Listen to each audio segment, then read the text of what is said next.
রাজনৈতিক দলগুলো জনগণের ভাষা, তরুণদের ভাষা বুঝতে ব্যর্থ হয়েছে।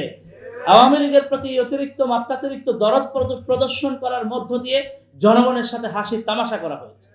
2000 শহীদ এবং 30,000-এর উপর আহত, চোখ হাত পা বন্ধুত্ব বরণকারী শহীদ এবং আহতদের কাছে যদি যান, শহীদের ফ্যামিলিদের কাছে যান, আমি নিজে গিয়েছি, কথা শুনেছি। আপনারা যদি যান, যদি কথা শুনেন, আপনারা বুঝতে পারবেন যে এই ফ্যাসিবাদী শাসক গোষ্ঠীর বিচার যদি সম্পন্ন না হয়, তাহলে কি পরিমাণ প্রতারণা করা হবে এই আন্দোলন অভ্যুত্থানকারীদের প্রতি, এই শহীদ এবং আহতদের প্রতি। আজ 16 ডিসেম্বর বাংলাদেশের এক গুরুত্বপূর্ণ দিবস, বাংলাদেশের ইতিহাসের জন্য অত্যন্ত গুরুত্বপূর্ণ দিবস। আমরা শহীদদের আত্মত্যাগের জন্য, তাদের জন্য দোয়া করছি, আল্লাহ তাআলা যেন তাদেরকে জান্নাত নসিব করেন। এই দীর্ঘ পরিক্রমায় বাংলাদেশ, আজকে যে বাংলাদেশে আমরা দাঁড়িয়ে আছি, আমরা জানি যে আজকে যে টাইটেল বেছে নেওয়া হয়েছে 47, 71, 24 আমাদের বিজয়ের পরিক্রমা। তো এই টাইটেলের মধ্য দিয়ে আমাদের একটা লড়াই সংগ্রামের ইতিহাস ফুটে ওঠে। আমরা 47-এ দীর্ঘ লড়াই করেছি, সেখানে তিতুমীরের কথা এসেছে, হাজী শরীয়তুল্লাহর কথা এসেছে, আলেম সমাজের কথা এসেছে, সিপাহী বিদ্রোহের কথা এসেছে। দীর্ঘ রক্তক্ষয়ী সংগ্রামের মধ্য দিয়ে এবং হলো দীর্ঘ বঞ্চনার পরে আমরা জানি যে ওই সময়ে পুরো উপমহাদেশ হিন্দু এবং মুসলমানের মধ্যে যে বিভাজন সৃষ্টি করা হয়েছিল এবং যেভাবে করে একটা বৈষম্যের দৃষ্টিভঙ্গি মুসলমানদের প্রতি লালন করা হয়েছিল এবং যেভাবে করে কর্নার করে ফেলা হয়েছিল মুসলমানদেরকে, সেই বাস্তবতায় আমরা জানি যে টু নেশন থিওরির মধ্য দিয়ে পাকিস্তান এবং ভারতের জন্ম হয় 47-এ, এবং যেখানে আমরা মুসলমানদের জন্য আলাদা একটা রাষ্ট্রের স্বপ্ন দেখতে হয়েছে। কারণ হলো এই পুরো সময়টাতে দীর্ঘ সময়ে আমরা কোনো সহযোগিতা পাই নাই। ভারতীয় শাসক গোষ্ঠী যারা ছিলেন উপমহাদেশের শাসক গোষ্ঠী, তারা নিজেদের কমিউনিটির স্বার্থ দেখতে চেয়েছেন, সামগ্রিকভাবে নেতা হয়ে উঠতে পারেন নাই, পুরো জাতিকে নেতৃত্ব দিতে চান নাই, পার্টিকুলারলি হিন্দু কমিউনিটির নেতৃত্ব দিতে চেয়েছেন, যে কারণে জাতির মধ্যে বিভাজন তৈরি হয়েছে এবং মুসলমানদের জন্য আলাদা করে নিজেদের রাষ্ট্র, নিজেদের তাহজিব তমদ্দুন রক্ষা করার স্বার্থে আলাদা রাষ্ট্র গঠনের স্বপ্ন তৈরি হয়েছে। এবং তারই ফলশ্রুতিতে আমরা দেখতে পেয়েছি 47-এ দেশ ভাগ হয়ে পাকিস্তান এবং ভারতের সৃষ্টি হয়েছে। এরপরে আমরা দেখলাম যে পাকিস্তানি শাসক গোষ্ঠীর দীর্ঘ অবহেলা এবং তাদের পুরো জাতিকে একই রকম সেন্স, দেখেন এই জায়গায় নেতৃত্বের জন্য যেভাবে করে সবাইকে ওন করতে হয়, যেভাবে করে সবাইকে নিয়ে কাজ করার মানসিকতা থাকতে হয়, আমি বলবো যে সেই মানসিকতার অভাব ছিল, সেই মানসিকতার ঘাটতি ছিল, আন্তরিকতা ছিল না।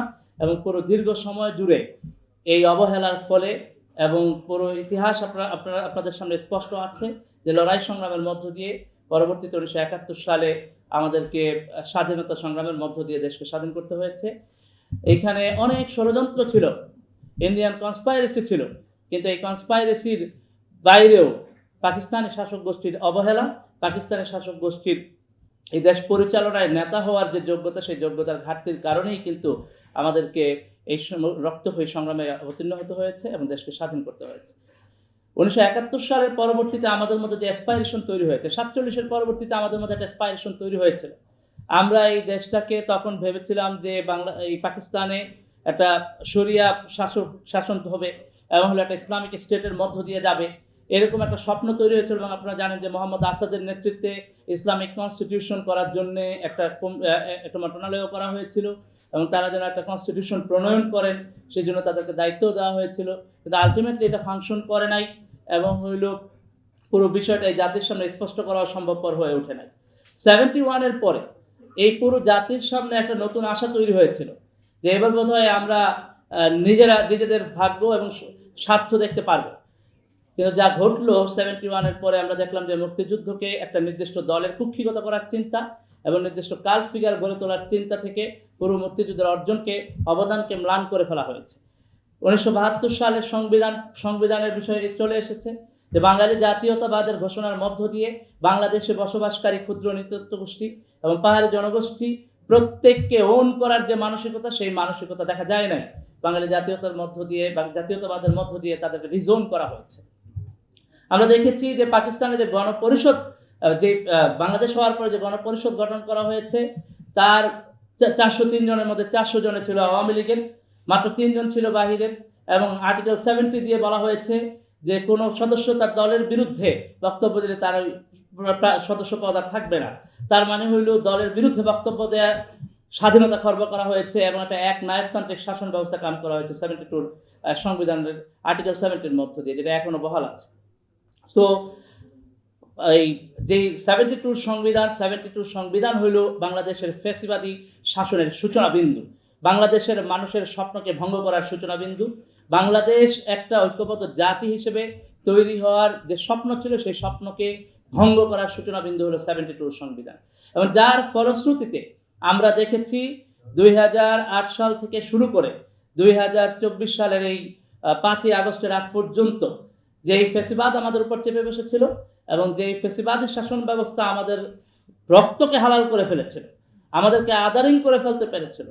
আমরা জানি যে এই অভ্যুত্থানের 24-এর অভ্যুত্থানের সবচেয়ে বড় ইম্পর্টেন্ট কি ইভেন্ট যদি বলি, তাহলে 14ই জুলাইয়ের রাতে আমি কে তুমি কে রাজাকার রাজাকার এই স্লোগানের মধ্য দিয়ে আওয়ামী লীগের আওয়ামী ফ্যাসিবাদী শাসনের আদারিং করার যে প্রবণতা, সেই প্রবণতাকে ঢাকা বিশ্ববিদ্যালয়ের ছাত্ররা হল থেকে মাঠ, ছাত্রছাত্রীরা হল থেকে মাঠ রাজপথে নেমে এসে এই আদারিং করার প্রবণতাকে ঘৃণা করে প্রত্যাখ্যান করেছে।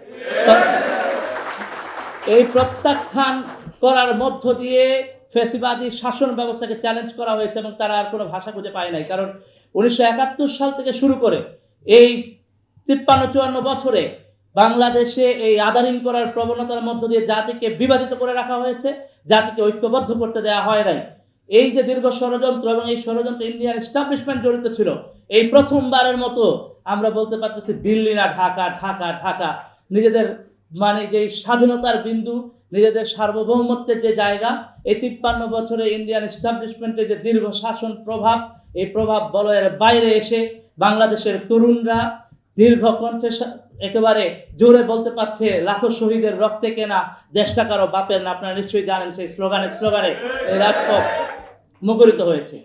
তো আমরা তো সেই রাজপথে আমরা লড়াই করেছি। এখানে গণ অভ্যুত্থানের অন্যতম নায়করা আছেন, আসনাত আছেন, এখানে সাদিক কাইয়ুম আছেন, এখানে মাইন সরকাররা আছেন, ফরহাদ আছেন, যারা এই গণ অভ্যুত্থানে লিডিং পর্যায়ে রোল প্লে করেছেন। আপনারা যারা আছেন এখানে প্রত্যেকেই আমি দেখছি যে তরুণ। আমরা সবাই এই মাঠে ময়দানে আন্দোলনের সংগ্রামে একসাথে এক বিন্দুতে দাঁড়িয়ে গিয়েছিলাম। কারণ হইল দীর্ঘ 15 বছরে যেভাবে করে এক এক করে আদারিং করে বিভিন্ন জনকে হত্যা করার, গুম করার, আপনারা জানেন যে যে পরিমাণ কালচার শুরু হয়েছিল পুলিশি নির্যাতনের, গান পয়েন্টে গান পাওয়ার যেভাবে করে মানুষের বিরুদ্ধে, জনগণের বিরুদ্ধে ব্যবহার করা হয়েছিল, রাষ্ট্রের প্রত্যেকটি প্রতিষ্ঠানকে যেভাবে করে ধ্বংস করে দেওয়া হয়েছিল ফ্যাসিবাদী শাসন ব্যবস্থার মাধ্যমে, সেই শাসন ব্যবস্থাকে প্রত্যাখ্যান করে, সেই শাসন ব্যবস্থাকে প্রত্যাখ্যান করার ঘোষণার সূচনা শুরু হয়েছিল আমি কে তুমি কে রাজাকার রাজাকার এই স্লোগানের মধ্য দিয়ে। সো আমরা এই 24-এ এসে আমাদের অ্যাসপাইরেশনগুলোকে, আমাদের স্পিরিটগুলোকে আর ফেইল্ড হইতে দিতে চাই না। আমরা 47-এ আমাদের স্বপ্নগুলো পূরণ করতে পারি নাই, 71-এর ফলে যে অ্যাসপাইরেশন তৈরি হয়েছে সেটা পূরণ হয় নাই, 24-এ যে অ্যাসপাইরেশন তৈরি হয়েছে সেটা এখনো পূরণ হয় নাই। কিন্তু আমরা আশাবাদী যে 24-এর আমরা সেই স্বপ্নকে পূরণ করতে পারবো। 24-এ আমরা ঘোষণা দিয়েছি যে আমরা ফ্যাসিবাদী শাসন ব্যবস্থার বিলোপ চাই। কিন্তু ফ্যাসিবাদী শাসন ব্যবস্থা বলতে কি বোঝায় সেটা সাধারণ জনগণের কাছে, বাংলাদেশের মানুষের কাছে স্পষ্ট করার যে জায়গা, সেই জায়গা আমরা তৈরি করতে পারি নাই, ন্যারেটিভ বিল্ড আপ করতে পারি নাই। যে কারণে বাংলাদেশে আওয়ামী লীগের পেজ থেকে এখনো, ফ্যাসিবাদী আওয়ামী লীগের পেজ থেকে এখনো যেভাবে করে প্রচারণা চালানো হয়, আপনারা দেখছেন, গণ অভ্যুত্থানের সাথে যুক্ত আমাদের সহযোদ্ধাদের উপর হামলা চালানো হয়, আঘাত চালানো হয়। এটা খুবই স্পষ্ট যে ষড়যন্ত্রকারীরা থেমে রয় নাই, তারা ষড়যন্ত্র করে যাচ্ছে। আমাদেরকে বুঝতে হবে যে এই সমস্ত কিছুর পেছনে একটা বড় আধিপত্যবাদী ইন্ডিয়ান চক্রান্ত জড়িত আছে। সুতরাং এই শক্তির বিরুদ্ধে এইবার তরুণরা দাঁড়ায় গেছে। এবার বাংলাদেশে নুরুল ইসলাম সাদ্দাম ভাই বলছিলেন যে তরুণদের সংখ্যা বেশি। এই তরুণরা মাথা নোয়াইতে শিখে নাই, আমরা মাথা নোয়াইতে শিখি নাই। আমরা গুলির সামনে বুক পেতে দিয়েছি, যেমন করে আমি মাঠে ময়দানে দেখেছি, আমি নিজে দেখেছি, আপনারা দেখেছেন যে আমরা লড়াই করতে করতে মরতে প্রস্তুত হয়েছি, কিন্তু ওই মাঠ ময়দান ছাড়তে রাজি হই নাই। এবং আমি বলবো যে এইবারে যে শহীদের যে আপনারা পরিসংখ্যান 2000-এর উপরে শহীদ, আপনারা খেয়াল করবেন সমাজের সমস্ত স্তরের মানুষ ওই শহীদের তালিকায় নাম আছে। এমন কোনো জায়গা নাই যে এই জায়গায় ওই শহীদের তালিকায় নাম নাই। ডাইভার্সিফাইড, প্রত্যেকটা স্তরের প্রত্যেক জায়গার মানুষ নেমে গেছে। কারণ হলো প্রত্যেকটা স্তরের মানুষ ফিল করেছে তারা ডিপ্রাইভ, প্রত্যেকটা স্তরের মানুষ ফিল করেছে এই সরকারের কাছে, এই রাষ্ট্রের কাছে, এই ফ্যাসিবাদী শাসন ব্যবস্থার কাছে তারা সেফ না। সুতরাং রাষ্ট্র হিসেবে এই রাষ্ট্রটাকে যদি আমরা জনগণের জন্য, মানুষের জন্য, নাগরিকের জন্য সেফ করে গড়ে তুলতে চাই, আমাদের এই ঐক্যবদ্ধ সংগ্রামের যে পথ, এই পথটা ধরে রাখতে হবে। কারণ এখন পর্যন্ত এই সরকার জনগণের হয়ে উঠতে পারে নাই। অনেক উপদেষ্টাই বিপ্লবের স্পিরিটের যে চাহিদা, সেই চাহিদার সাথে পথ চলছেন না। আমাদের কাছে মনে হচ্ছে যে এই সরকারের প্রশাসনে এবং পুলিশে এবং বিভিন্ন জায়গায় যারাই আছেন তারা এই বিপ্লবের মর্ম চাহিদা বুঝতে সক্ষম হচ্ছেন না, তারা বুঝতে চাচ্ছেন না। পুরনো ফ্যাসিবাদী শাসন ব্যবস্থার দালালি চামচামি করে তারা টিকে থাকতে চান।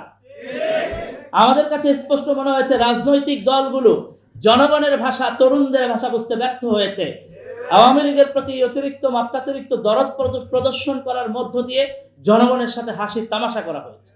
2000 শহীদ এবং 30,000-এর উপর আহত, চোখ, হাত, পা বন্ধুত্ব বরণকারী শহীদ এবং আহতদের কাছে যদি যান, শহীদের ফ্যামিলিদের কাছে যান, আমি নিজে গিয়েছি, কথা শুনেছি।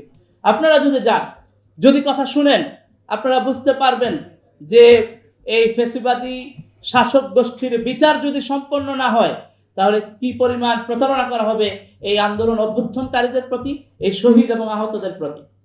সুতরাং আমি বলবো যে এই দীর্ঘ স্বাধীনতার পরিক্রমায়, এই দীর্ঘ লড়াই সংগ্রামে, এই জাতির যে লড়াই সংগ্রামের ইতিহাস, এই লড়াই সংগ্রামের ইতিহাস আজকে প্রথমবারের মতো আমি বলবো যে 5ই আগস্টের পরে আমরা ইন্ডিয়ান এস্টাবলিশমেন্টকে চ্যালেঞ্জ করেছি, প্রকৃত শত্রুকে চিহ্নিত করতে সক্ষম হয়েছি এবং তাদের চোখে চোখ রেখে বলে দিয়েছি সম্পর্ক হবে ন্যায্যতার ভিত্তিতে, বন্ধুত্বপূর্ণ সম্পর্ক হবে, কিন্তু আমরা কারো গোলামি করব না।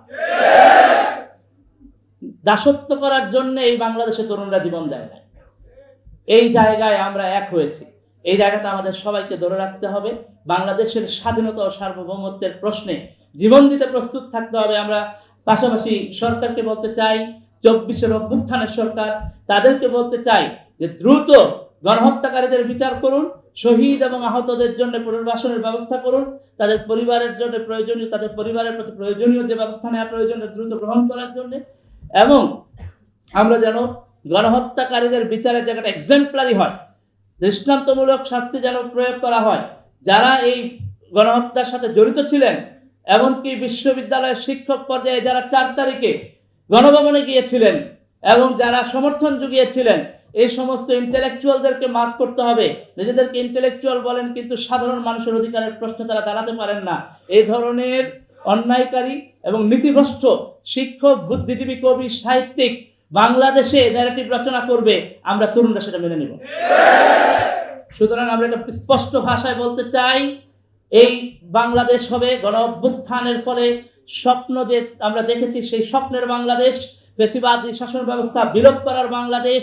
এই বাংলাদেশ হবে আমাদের এবং কেবলই আমাদের। আল্লাহ তাআলা কবুল করুন। আসসালামু আলাইকুম।